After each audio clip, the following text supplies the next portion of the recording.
Class plus one complex number के chapter की 5.2 exercise के हम कुछ एक क्वेश्चन सॉल्व करते हैं। तो जो सबसे पहला क्वेश्चन है उसमें हमें बेसिकली मॉड्यूलस और आर्ग्यूमेंट निकालना है कॉम्प्लेक्स नंबर का। तो ये जो पहले दो क्वेश्चन हैं उसमें से जो फर्स्ट क्वेश्चन है वो हमारे पास दे रखा है complex number -1 minus iota root 3। तो एक्चुअली में अगर मैं ये देखूं तो हम कॉम्प्लेक्स नंबर को कैसे लिख सकते थे, जैसे मैं वैसे ही रिवाइज करवा रहा हूँ पुराने वाला। तो जो कॉम्प्लेक्स नंबर था उसको मैं x प्लस आयोटा वाई लिखता था, और जो x की वैल्यू होती थी मेरे पास वो होती थी r कॉस थीटा, और जो मेरे पास y की वैल्यू होती थी वो होती थी r साइन थीटा। तो अगर मैं इन दोनों को कंपेयर करूँ ना आपस में, तो एक्चुअली में जो -1 है वो मेरे पास इक्वल है r कॉस थीटा के, और जो मेरे पास -√3 है वो इक्वल है किसके, r साइन थीटा के। तो ये दो टर्म्स मेरे पास निकल रही हैं इस केस में। तो अगर मैं फर्स्ट और जो ये सेकंड इक्वेशन है ना, मेरे पास ये दो इक्वेशंस आ रही हैं, अगर मैं इनको स्क्वायर करके ऐड करूं, squaring and adding equation first and second, what I will get, r square cos square theta plus are square sine square theta is equal to -1 का स्क्वायर प्लस -√3 का स्क्वायर। तो आर स्क्वायर मैंने common ले लिया, मेरे पास हो जाएगा cos square theta plus sine square theta is equal to 1+3। तो मेरे पास आर स्क्वायर, क्योंकि cos square theta plus sine square theta तो 1 होता है ना, तो आर स्क्वायर थीटा जो जो मेरे पास आर स्क्वायर होगा वो 4 के इक्वल हो जाएगा, और मेरे पास जो आर की वैल्यू होगी वो √4 बोले तो 2 इसका मैग्नीट्यूड आ जाएगा। जो सेकंड पार्ट है क्वेश्चन का वो क्या है कि हमें मॉड्यूलस के बाद आर्ग्यूमेंट निकालना है। तो आर्ग्यूमेंट को निकालने के लिए जो सबसे पहली चीज़ है वो मेरे पास क्या है, देखो आर कॉस थीटा जो था इक्वेशन फर्स्ट से, आर कॉस थीटा जो था वो -1 के इक्वल था, लेकिन मैं मॉड्यूलस की वैल्यू निकाल चुका हूँ जो कि क्या है 2। तो इसका मतलब 2 cos theta is equal to -1, और मेरे पास जो कॉस थीटा हो जाएगा वो -½ हो जाएगा। और कॉस थीटा -½ कब होता है, वो हम कैलकुलेट करने से पहले एक बार दूसरी तरफ साइन की वैल्यू निकाल लेते हैं। तो हमें पता है कौन सी इक्वेशन से, इक्वेशन 2 से, कि जो r साइन थीटा है वो इक्वल होगा किसके, -√3 के। और हमारे पास जो r की वैल्यू यानी कि मॉडुलस की वैल्यू वो 2 है, तो 2 sine theta is equal to -√3, और तो जो साइन थीटा हो जाएगा हमारे पास वो -√3/2 हो जाएगा। तो एक्चुअली में कॉज की जो वैल्यू है वो -½ कब आएगी, तो मैं इसको क्या लिख सकता हूँ, cos theta is equal to minus cos, half कब होती थी 60 डिग्री पे, जिसको हम π/3 लिखते हैं, और वहीं पे मैं साइन थीटा की वैल्यू को माइनस साइन π/3 लिख सकता हूँ, क्योंकि साइन 60 की वैल्यू क्या होती है, √3/2। तो यहाँ से मेरे पास क्या आया कि जो कॉज थीटा और साइन थीटा दोनों के दोनों क्या हैं, नेगेटिव हैं। ठीक है, अगर ये दोनों के दोनों नेगेटिव हैं तो जो थीटा होगा वो हमारे पास कौन से क्वाड्रेंट में लाई करेगा, थर्ड क्वाड्रेंट में, क्योंकि थर्ड क्वाड्रेंट में साइन और कॉस दोनों के दोनों क्या होते हैं, नेगेटिव होते हैं। तो ये कौन से क्वाड्रेंट से बिलोंग करेगा, थर्ड क्वाड्रेंट से बिलोंग करेगा। और थर्ड क्वाड्रेंट में जो मेरे पास थीटा की वैल्यू होती है यानी कि आर्ग्यूमेंट की, वो हमने एक टेबल पढ़ा था, उस टेबल में क्या था, theta is equal to -π minus alpha. तो एक्चुअली में जो इसमें अल्फ़ा की वैल्यू है वो क्या है, जो ये π/3 है वो अल्फ़ा की वैल्यू है। तो हमारे पास जो थीटा होगा वो आ जाएगा -π/3। तो थीटा आ जाएगा वो क्या होगा, 3π -π/3। और यहाँ से मेरे पास जो प्रिंसिपल आर्ग्यूमेंट आ जाएगा वो आ जाएगा -2π/3। तो जो मॉड्यूलस है मेरे पास हमारे इस कॉम्प्लेक्स नंबर का वो 2 है, और जो मेरे पास आर्ग्यूमेंट है वो -2π/3 है। तो जो सेकंड क्वेश्चन है हमारे पास वो बेसिकली क्या है कि जो कॉम्प्लेक्स नंबर गिवन है -√3 + आयोटा, तो अगर मैं इसको कंपेयर करूं हमारे r cos theta plus iota r sin theta की इक्वेशन के साथ, तो -√3 जो होगा वो इक्वल होगा r cos थीटा के, ये फर्स्ट इक्वेशन हो गई। और जो मेरे पास 1 होगा वो इक्वल होगा किसके, r sin थीटा के, ये सेकंड इक्वेशन होगी।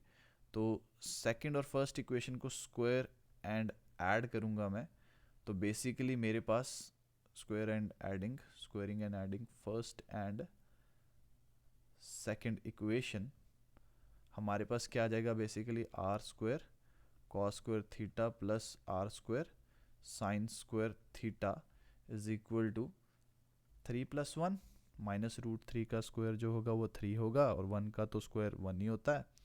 तो basically r² is equal to cos² theta plus sin² theta is equal to 4। तो मेरे पास जो r की वैल्यू आ जाएगी इस केस में वो आ जाएगी √4 दैट इज 2। तो ये मेरे पास क्या आ जाएगा, मॉडुलस आ जाएगा।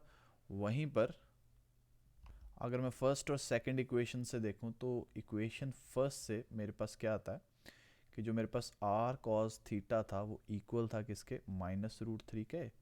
r की वैल्यू तो मैंने 2 निकाली है, तो 2 cos theta is equal to -√3। तो cos थीटा इक्वल होगा -√3/2 के। तो यहाँ से मेरे पास क्या आ जाएगा, cos theta is equal to minus cos theta, और √3/2 कहाँ होती है वैल्यू, cos 30 पे, तो π/6। वहीं पर अगर मैं इक्वेशन 2 से देखूं तो इक्वेशन 2 से मेरे पास क्या आ जाएगा कि जो r sin थीटा है वो इक्वल है किसके, 1 के, और r की वैल्यू 2 है, तो 2 sin theta is equal to 1 sin theta is equal to 1/2। और जो sin थीटा की वैल्यू है वो 1/2 कब होती है, जब sin कितना हो, sin 30 डिग्री हो। तो अब जैसा कि हम क्लियरली देख सकते हैं यहाँ पे जो हमारे पास cos थीटा जो है वो नेगेटिव है, ठीक है, और sin थीटा जो है वो पॉजिटिव है। तो इससे ये पता चलता है कि जो हमारे पास थीटा होगा that lies in second quadrant, तो ये सेकंड क्वाड्रेंट में लाई करेगा। और सेकंड क्वाड्रेंट में जो हमारे पास थीटा निकालने का फॉर्मूला था जो मैंने टेबल बताया था उससे, वो पाई माइनस π/6 आ जाएगा, दैट इज 5π/6। तो जो मॉड्यूलस है इस क्वेश्चन का वो है 2, और जो प्रिंसिपल आर्ग्यूमेंट है वो है 5π/6। तो इस नेक्स्ट क्वेश्चन नंबर 3 में हमें बेसिकली करना क्या है, हमें कॉम्प्लेक्स नंबर को पोलर फॉर्म में कन्वर्ट करना है। तो अगर मैं पोलर फॉर्म की बात करूं तो पोलर फॉर्म होती है कॉम्प्लेक्स नंबर की modulus into cos theta plus iota sin theta. तो इस फॉर्म में कन्वर्ट करने से पहले मैं मॉड्यूलस और प्रिंसिपल आर्ग्यूमेंट की वैल्यू निकालूंगा। तो बेसिकली अगर मैं इस कॉम्प्लेक्स नंबर को कंपेयर करूं हमारे पास r cos theta plus iota r sin theta के साथ, तो बेसिकली मेरे पास r cos थीटा की जो वैल्यू है ना वो 1 है, और मेरे पास r sin थीटा की जो वैल्यू है वो -1 है। तो अगर मैं फर्स्ट और सेकंड इक्वेशन को देखूं तो अगर मैं squaring and adding first and second equation करूं तो मेरे पास r² cos² theta plus r² sin² theta is equal to 1 + 1 का स्क्वायर आ जाएगा, ठीक है। और मेरे पास r² कॉमन ले लूँगा, जो मेरे पास cos² theta plus sin² theta होता है वो इक्वल आ जाएगा किसके, 2 के। तो मेरे पास जो r² होगा वो इक्वल आ जाएगा 2 के, जो r होगा वो √2 आ जाएगा। तो मॉड्यूलस मेरे पास आ गया, cos² थीटा और sin² थीटा की वैल्यू 1 होती है।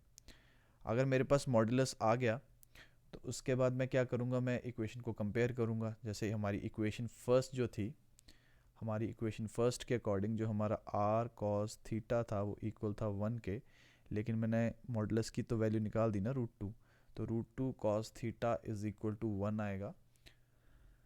तो जो कॉस थीटा होगा वो 1/√2 हो जाएगा, और कॉस थीटा की वैल्यू 1/√2 कब आती है, जब थीटा जो हो वो हमारे पास π/4 हो। π/4 से मेरा मतलब है 45 डिग्री। वैसे ही अगर मैं इक्वेशन सेकंड की बात करूं, तो इक्वेशन सेकंड के अकॉर्डिंग हमारे पास जो r साइन थीटा था वो -1 के इक्वल था, और हमारे पास जो r है मॉडुलस उसकी वैल्यू √2 निकाल दी मैंने, √2 sine theta is equal to -1 हो गया। तो साइन थीटा किसके बराबर हो गया, -1/√2। तो -1/√2 से अगर मैं देखूँ तो मेरे पास साइन थीटा की वैल्यू जो है वो -sin π/4 पे आ रही है। अब जैसा कि हमें देखने से पता चल रहा है कि जो हमारा कॉस थीटा है वो पॉजिटिव में आ रहा है, और जो हमारा साइन थीटा है वो नेगेटिव में आ रहा है। ऐसा तभी पॉसिबल है जब हमारा जो थीटा है वो कहाँ लाई करे, जब theta lies in fourth quadrant. तो हमारा जो थीटा होगा वो फोर्थ क्वाड्रेंट में लाई करेगा। तो फोर्थ क्वाड्रेंट में क्या होता है, जो भी हमारे पास वैल्यू होती है उसका नेगेटिव हो जाता है। मैंने टेबल बनाया था उसमें क्या लिखा हुआ, थीटा इज इक्वल टू जो भी हमारे पास थीटा की माइनस अल्फ़ा, तो ये जो वैल्यू आ रही है ये हमारे पास अल्फ़ा की वैल्यू, इसका नेगेटिव करेंगे हम। तो बेसिकली जो थीटा होगा वो किसके इक्वल हो जाएगा, -π/4 के। अब जब मैं पोलर फॉर्म लिखूंगा तो मेरे पास जो पोलर फॉर्म है वो ये थी। इस पोलर फॉर्म को रिप्रेजेंट करते हैं तो complex number is equal to √2 cos -π/4 plus iota sine -π/4। तो ये जो फॉर्म है हमारे पास, ये फॉर्म है पोलर फॉर्म हमारे कॉम्प्लेक्स नंबर की। एक और एग्जांपल देखते हैं इसमें। जो नेक्स्ट क्वेश्चन है मेरे पास, जो फोर्थ क्वेश्चन है वो क्या है कि हमारे पास कॉम्प्लेक्स नंबर दे रखा है -1 प्लस आयोटा। तो बेसिकली मुझे इसकी पोलर फॉर्म निकालनी है, यानी कि z is equal to r cos theta plus iota sine theta. इसके लिए मुझे दो चीज़ें चाहिए होंगी, मॉडुलस निकालना है और प्रिंसिपल आर्ग्यूमेंट निकालना है। तो सबसे पहले तो मैं इसको कंपेयर करता हूँ, z is equal to r cos theta plus iota r sine theta के साथ। तो जो आर कॉस थीटा है वो हमें बताता है रियल पार्ट, जो कि क्या है -1, ये फर्स्ट इक्वेशन हो गई। वैसे आर साइन थीटा जो है वो मुझे क्या बताता है, इमेजिनरी पार्ट, जो कि इस केस में +1 है, ये सेकंड इक्वेशन हो गई। और अगर मैं इनको स्क्वायर करके, squaring and adding first and second equation, अगर इनको मैं स्क्वायर करके ऐड करूँगा तो are square cos square theta plus are square sine square theta is equal to -1 का स्क्वायर प्लस +1 का स्क्वायर। तो हमारे पास आर स्क्वायर में कॉमन ले लूँगा, जो मेरे पास cos square theta plus sine square theta आएगा वो बेसिकली 2 के इक्वल हो जाएगा। अब cos square theta plus sine square theta तो 1 होता है ना, तो ये 2 आएगा, और आर की वैल्यू जो होगी वो √2 आ जाएगी। तो जो मॉड्यूलस है मेरे पास, जो मॉड्यूलस है वो कितना आएगा, √2 आएगा। अब जो सेकंड पार्ट है, मुझे आर्ग्यूमेंट निकालना है। तो बेसिकली मैं क्या करता हूँ, अगर मैं इक्वेशन 1 को देखूँ तो मेरे पास जो आर कॉस थीटा था इस इक्वेशन में वो इक्वल था -1 पे, लेकिन मैंने मॉडुलस की तो वैल्यू निकाल दी है ना √2। तो √2 cos theta is equal to -1, cos theta is equal to -1/√2। तो अगर मैं देखूँ तो cos थीटा की जो वैल्यू है वो नेगेटिव cos किसकी वैल्यू π/4 के इक्वल है। वहीं पर अगर मैं इक्वेशन 2 में देखूँ तो मेरे पास जो r साइन थीटा है वो इक्वल है किसके, +1 के, और r की वैल्यू है √2 sine theta is equal to +1। तो साइन थीटा बेसिकली किसके इक्वल है, 1/√2, और हमारे पास इसका मतलब जो साइन थीटा है उसकी वैल्यू 1/√2 कब होती है, π/4 पे। तो साइन π/4 आ जाएगा मेरे पास। अब जैसा कि मैं देख रहा हूँ यहाँ पे जो मेरे पास कॉस थीटा है वो एक्चुअली में क्या आ रहा है, नेगेटिव आ रहा है, और जो मेरे पास साइन थीटा की वैल्यू है वो पॉजिटिव आ रही है। तो मेरे पास कॉस थीटा नेगेटिव और साइन थीटा पॉजिटिव कब होता है, सेकंड क्वाड्रेंट में। तो इसका मतलब जो थीटा है that lies in second quadrant. Second quadrant के लिए फॉर्मूला था हमारे पास theta is equal to pi minus alpha. तो ये मेरे पास जो है अल्फ़ा की वैल्यूज़ हैं। तो बेसिकली मेरे पास जो प्रिंसिपल आर्ग्यूमेंट है यानी कि जो थीटा है वो क्या आ जाएगा, पाई माइनस पाई बाय 4, और इसको सॉल्व करके मेरे पास आ जाएगा 3 पाई बाय 4। तो अगर मैं इसको पोलर फॉर्म को लिखूंगा तो मेरे पास क्या हो जाएगा, complex number is equal to modulus, जो कि क्या है √2 into cos 3 pi by 4 plus iota sine 3 pi by 4। तो ये हमारे पास पोलर फॉर्म आ जाएगी इस कॉम्प्लेक्स नंबर की। जो फिफ्थ क्वेश्चन है हमारे पास, इसमें भी हमें पोलर फॉर्म निकालनी है, जो कि क्या होगी, complex number is equal to modulus into cos theta plus iota sine theta. तो मुझे मॉडुलस निकालना है और मुझे आर्ग्यूमेंट निकालना है। तो सबसे पहले तो मैं इसको कंपेयर करता हूँ, complex number is equal to r cos theta plus iota r sine theta से। तो अगर मैं इससे कंपेयर करूँ तो मेरे पास दो इक्वेशन बनती हैं। एक है मेरे पास R cos theta is equal to -1 और R sine theta is equal to -1। First और सेकंड इक्वेशन मार्क कर रहा हूँ इसको। अब मैंने फर्स्ट और सेकंड इक्वेशन को स्क्वायर करके ऐड करना है, squaring and adding first and second equation. जब मैं इनको स्क्वायर करके ऐड करूँगा, R square cos square theta plus are square sine square theta is equal to -1 square plus -1 square. तो आर स्क्वायर कॉमन ले लिया, cos square theta plus sine square theta is equal to 2 आ जाएगा। Cos square theta plus sine square theta तो 1 होता है, तो are square is equal to 2। तो आर की वैल्यू आ जाएगी मेरे पास √2। तो ये मेरे पास मॉडुलस आ गया।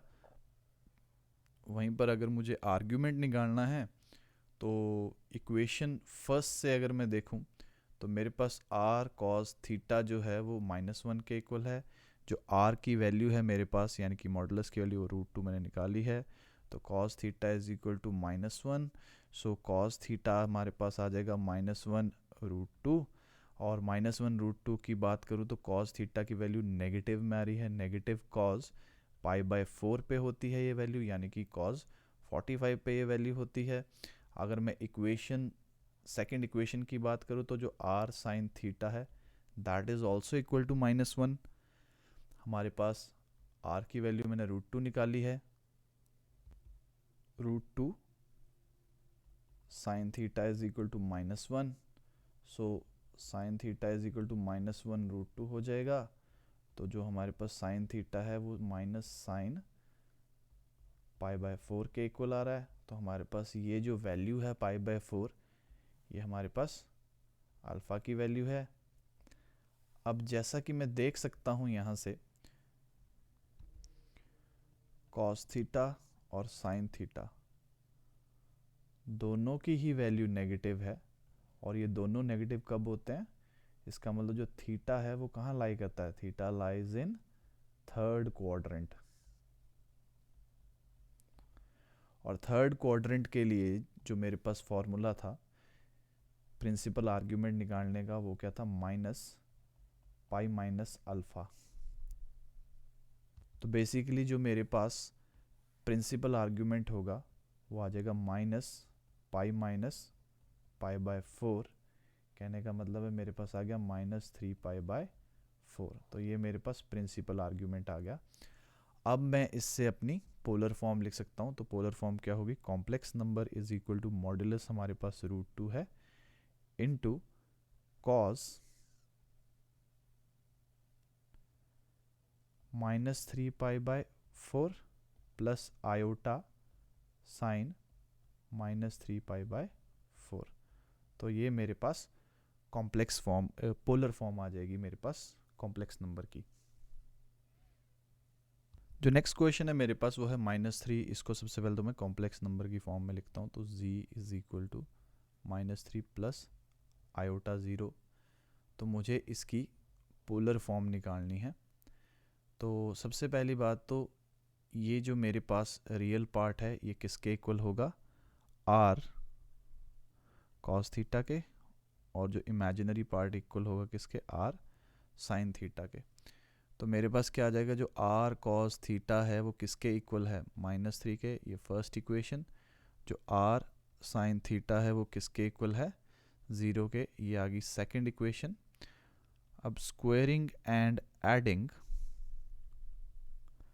फर्स्ट एंड सेकेंड इक्वेशन, अगर मैं स्क्वायर करके ऐड करूँगा तो r square cos square theta plus sine square theta is equal to -3 का स्क्वायर प्लस 0 का स्क्वायर।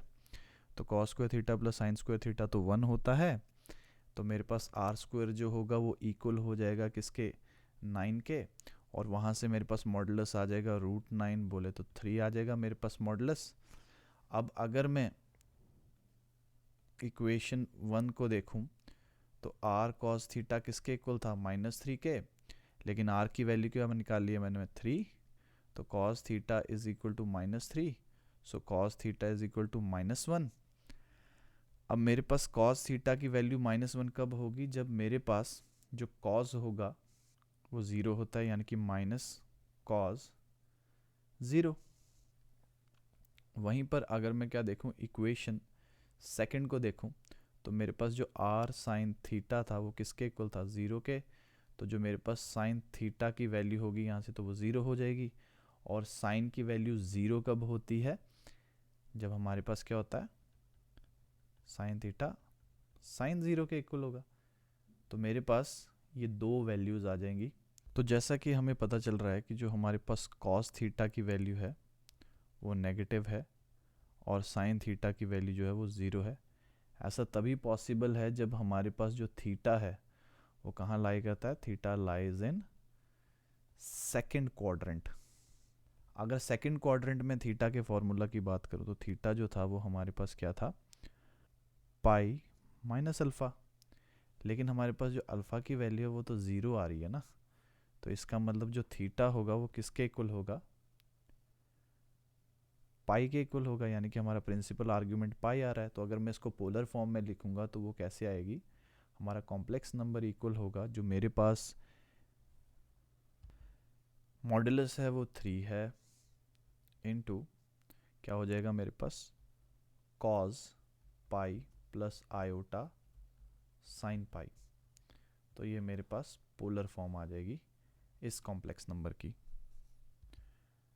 जो नेक्स्ट क्वेश्चन है मेरे पास वो है √3 प्लस आयोटा।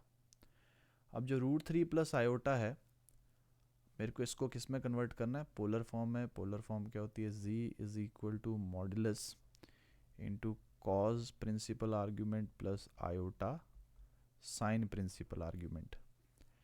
तो सबसे पहले तो मैं इसको कंपेयर करता हूँ, z is equal to r cos theta जो कि मेरे पास रियल पार्ट है, plus iota r sin theta जो कि मेरे पास इमेजिनरी पार्ट है। तो बेसिकली इक्वेशन को कंपेयर करके मेरे पास आ जाएगा r cos theta is equal to √3 जो कि फर्स्ट इक्वेशन है, r sin theta is equal to 1 जो कि मेरे पास सेकेंड इक्वेशन है। तो squaring and adding first and second equation, तो मेरे पास हो जाएगा r स्क्वायर कॉमन ले लूँगा, cos square theta plus sine square theta is equal to √3 square plus 1 का square. cos square theta plus sine square theta तो 1 होता है ना। तो r स्क्वायर किसके बराबर हो जाएगा, 4 के, r की वैल्यू कितनी आ जाएगी, 2। तो ये मेरे पास क्या आ गया, मॉडुलस। अब अगर मैं इक्वेशन फर्स्ट को देखूं तो इक्वेशन फर्स्ट से मेरे पास क्या है कि जो आर कॉस थीटा है दैट इज़ इक्वल टू √3, लेकिन आर की वैल्यू मैं 2 निकाल चुका हूँ, तो cos theta √3, so cos theta आ जाएगा हमारे पास √3/2। अब यहाँ से क्या निकलता है कि कॉस थीटा जो है वो किसके इक्वल है, √3/2 जो वैल्यू होती है वो एक्चुअली में π/6 पे होती है वैल्यू, तो π/6 आ जाएगा यहाँ से अल्फ़ा की वैल्यू। अब इक्वेशन 2 की बात करूँ, आर साइन थीटा वो इक्वल होगा 1 के, और मेरे पास जो मॉडुलस है वो 2 है, तो ये हो जाएगा 2 साइन थीटा 1, तो sine theta is equal to half हो जाएगा। साइन थीटा की वैल्यू जो होती है हाफ कब आती है, π/6 पे, तो साइन π/6 हो जाएगा। ये दोनों वैल्यूज़ जो हैं मेरे पास ये अल्फ़ा की वैल्यू हैं। अब क्या आ रहा है मेरे पास, साफ देखने से पता चल रहा है कि जो कॉस थीटा है और साइन थीटा है ये दोनों के दोनों पॉजिटिव हैं। अब कॉस और जो साइन होते हैं वो दोनों के दोनों पॉजिटिव कहाँ होते हैं, फर्स्ट क्वाड्रेंट में।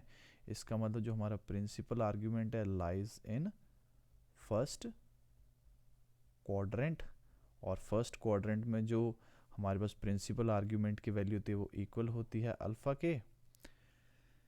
तो बेसिकली हमारे पास जो प्रिंसिपल आर्ग्यूमेंट होगा वो किसके इक्वल होगा, π/6 के। तो मेरे पास जो पोलर फॉर्म आ जाएगी वो क्या आ जाएगी, z that is complex number is equal to modulus मेरे पास 2 है और cos π/6 प्लस आयोटा साइन π/6, तो ये मेरे पास पोलर फॉर्म आ जाएगी। जो नेक्स्ट कॉम्प्लेक्स नंबर मुझे दे रखा है वो है आयोटा। आयोटा को मैं कॉम्प्लेक्स नंबर की फॉर्म में लिखता हूँ, it is z is equal to 0 plus iota, तो मुझे इसको पोलर फॉर्म में लिखना है, that is z is equal to modulus into cos theta, principal argument होता है जो कि प्लस आयोटा साइन थीटा। अब सबसे पहले मैं इस नंबर को कंपेयर करूँगा किससे, complex number is equal to r cos theta जो कि मेरे पास रियल पार्ट होगा, plus iota r sine theta जो कि मेरे पास इमेजिनरी पार्ट होगा। तो बेसिकली आर कॉस थीटा जो है वो 0 के इक्वल है first equation, r sine theta जो है वो मेरे पास 1 के इक्वल है सेकंड इक्वेशन। अब squaring and adding first and second equation, जब इनको मैं स्क्वायर करके ऐड करूँगा तो बेसिकली मेरे पास ये टर्म आ जाएगी, sine square theta is equal to 0 का स्क्वायर प्लस 1 का square, r square is equal to 1 आ जाएगा मेरे पास, तो आर जो होगा वो 1 के इक्वल आ जाएगा। तो जो मॉड्यूलस है वो मेरे पास 1 आ रहा है इसमें। अब अगर मैं इक्वेशन 1 की बात करूं तो इक्वेशन फर्स्ट के अकॉर्डिंग जो आर कॉस थीटा है वो किसके इक्वल है, 0 के। आर की वैल्यू मैंने 1 निकाली है बट कॉस थीटा किसके इक्वल हो जाएगा, 0 के। तो हमारे पास बेसिकली कॉस थीटा की वैल्यू 0 कब होती है, जब कॉस किसके बराबर हो, 90 के, यानी कि π/2 के। वहीं पर अगर मैं इक्वेशन सेकंड में देखूं तो आर साइन थीटा किसके बराबर था, 1 के। जो हमारे पास मॉडुलस है वो भी 1 है, इसका मतलब साइन थीटा की वैल्यू 1 है। साइन थीटा की जो वैल्यू है वो 1 कब आती है, 90 डिग्री पे। साइन थीटा की वैल्यू 1 कब आती है, साइन 90 पे। अब ये जो वैल्यू है ये मेरे पास अल्फ़ा होता है जो हमारा टेबल था उसके अकॉर्डिंग। तो साफ देखने से पता चल रहा है कि जो हमारा कॉस थीटा है और जो हमारा साइन थीटा है दोनों के दोनों ही पॉजिटिव हैं। दोनों पॉजिटिव होने का मतलब है principal argument lies in first quadrant, और फर्स्ट क्वाड्रेंट में जो थीटा होता है वो अल्फ़ा के इक्वल होता है, यानी कि प्रिंसिपल आर्ग्यूमेंट की सेम वैल्यू होगी। तो हमारे पास प्रिंसिपल आर्ग्यूमेंट होगा π/2। तो जो बेसिकली कॉम्प्लेक्स नंबर की पोलर फॉर्म होगी वो मेरे पास हो जाएगी, मॉड्यूलस था 1 into cos π/2 plus iota sine π/2। तो इसके साथ जो 5.2 एक्सरसाइज है वो पूरी की पूरी ख़त्म हो जाती है, इसमें कोई और क्वेश्चन नहीं है। जो नेक्स्ट वीडियो होगी, आने वाली वीडियो कॉम्प्लेक्स नंबर की, उसमें हम क्वाड्रेटिक इक्वेशंस के बारे में पढ़ेंगे और कैसे हम इमेजिनरी नंबर्स के रूट निकाल सकते हैं।